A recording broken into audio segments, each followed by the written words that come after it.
my boy sensed it because I'm the communicator. I want to talk. I'm like, hey, babe, what's bothering you? She would just hold on to it until, say, 2 or 3 weeks later sometimes, and then she'll come back. And now we got to revisit those emotions and stuff, right? And it's even worse. Sometimes. And it's even because now you done messed up the happy mood because you can't figure it out, right? But my partner said something to me. He says, he pulled me to the side after the class and he said, hey, Ken, I understand where you're coming from. He says, hey, bro, the numbers don't work. He said the numbers don't match up. And I say, man, what the heck does that mean? Right. He say, how old is your wife? So my ex-wife was 8 years my senior, right? She didn't look it, but she was 8 years my senior. He say, you know what I'm saying? Cool.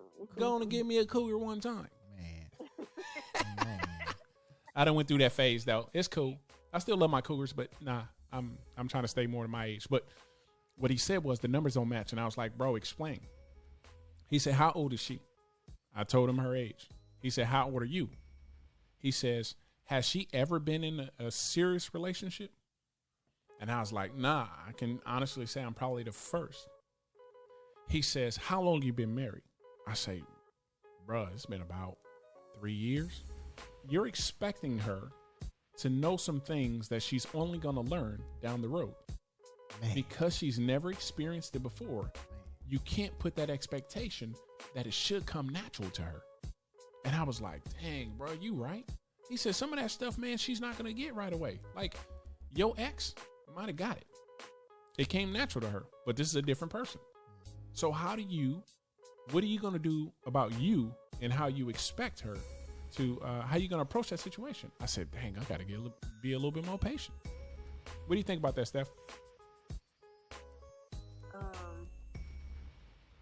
The numbers don't match up. If you're with somebody and that man, you're already, I mean, you've had experience.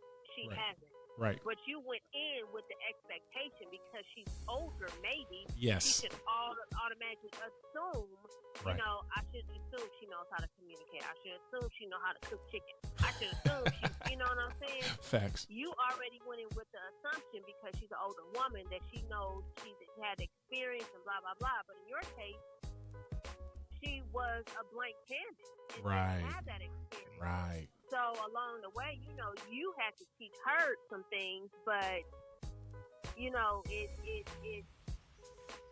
was trial and error. Absolutely.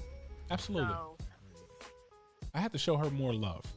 At the end of the day, I had to show her more, love, but I had to show her more grace. In other words, I can't be okay with, say, showing a person who, say I'm in a grocery store. I'll make a quick example. I'm in a grocery store and somebody hit the back of my ankle with their grocery basket. And I turn around like, all right, no problem. It's cool.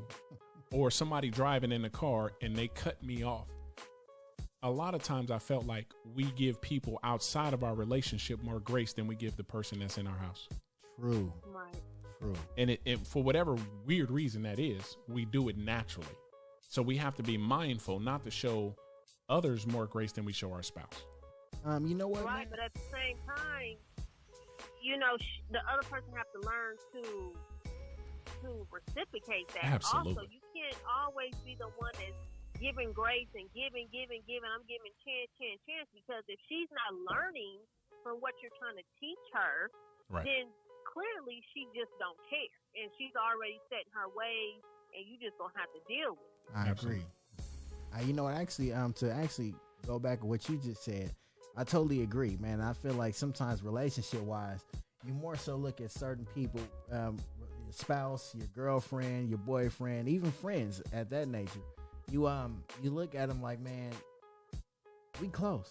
You should know. You should know already. Somebody that drives past you, who knows what's going on through their mind? They might be late for work or going to pick their kids up, so they're gonna probably do what they should, or they might be getting chased. Who knows?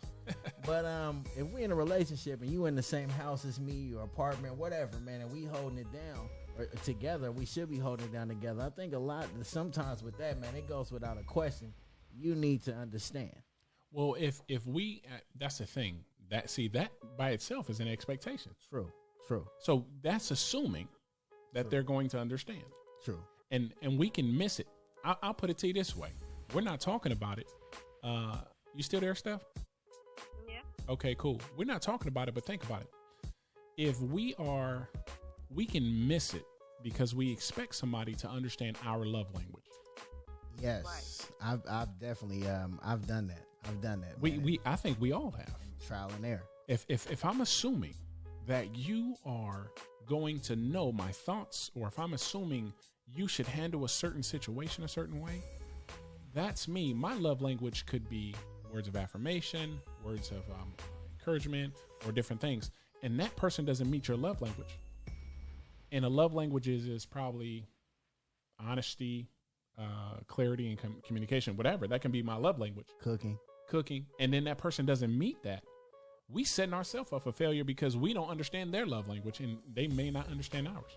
That makes sense? And I totally agree, man. I feel like with that, the error comes in that when like you said, man, when you expect something from somebody and they might not, and not even the fact that they don't care, they don't want to do it, they might not even know what they're supposed to do. And sometimes in life, man, we get so wrapped up within our own thoughts, and we get so aggravated and irritated with just the thoughts in our head, instead of just opening our minds, just telling them what you would like done. If you tell them 2-3 times and they still don't get it, then it's like, all right, come on now.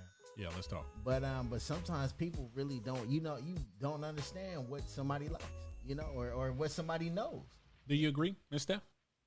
Yeah, and that's why you date, however long it takes to date that person. Absolutely. Because, you know what I'm saying? You while you're dating or courting, that's when you see the red flag. That's when you see these person, their true colors. So you might go into a relationship, you're an affectionate person, and you always trying to, rub on the person. They look at you like, why are you touching me? Right. You just gotta know, you gotta take your time. You gotta Absolutely. Take your time. And I think a lot of people don't take the time to do that. Like, they jump right into relationships or even marriages. I've seen people get married. Oh, this is my everything. I'm marrying you after 2 months. And it's like, absolutely not. I don't know you. Right. You know what I'm saying? So, but with some people, it's worse though. Some people have gotten married after 30 days. Ooh, and they're still together. Right. Well, I don't see how. But, Right. To each his own. Yeah. Right. Yeah.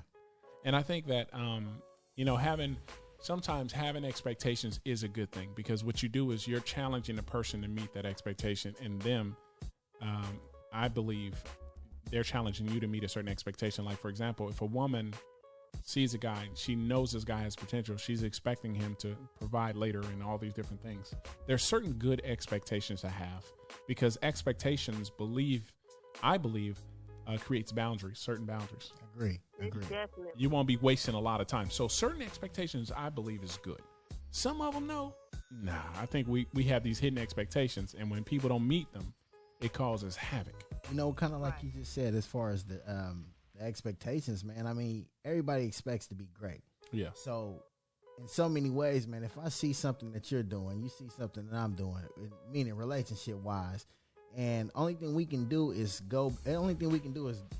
build from each other. Absolutely. And if we can't build, then we may have to separate.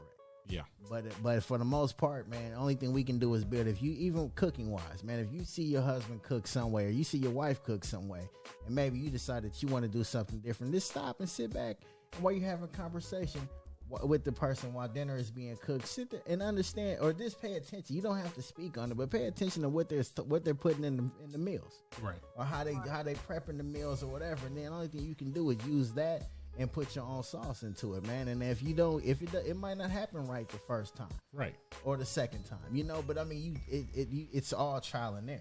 I think sometimes too, and we're gonna bring it to a close, but I think sometimes too, we have to go outside of, say, our spouse. Looking at, like you're talking about food, Ice. You can go to YouTube University. You can Google how to cook a meal. You can watch a video on how to cook some meals. So it's coming to a point to where we have so much information. We have other relationships around us. We need to check on our resources to get to that next level, right? In those relationships. So, hey, Steph. Yeah. We appreciate you today for being our guest caller. You know what I'm saying? Yes, we do. Well, thank you for calling me. No, it's all good. All right. Well, you have a great day, and we'll talk to you soon. Take care. Bye. Bye. So it's your boy, K Steel. Black Ray. And this is Melanated Rhythm. We'll holler at y'all in a minute. Peace out. Happy New Year.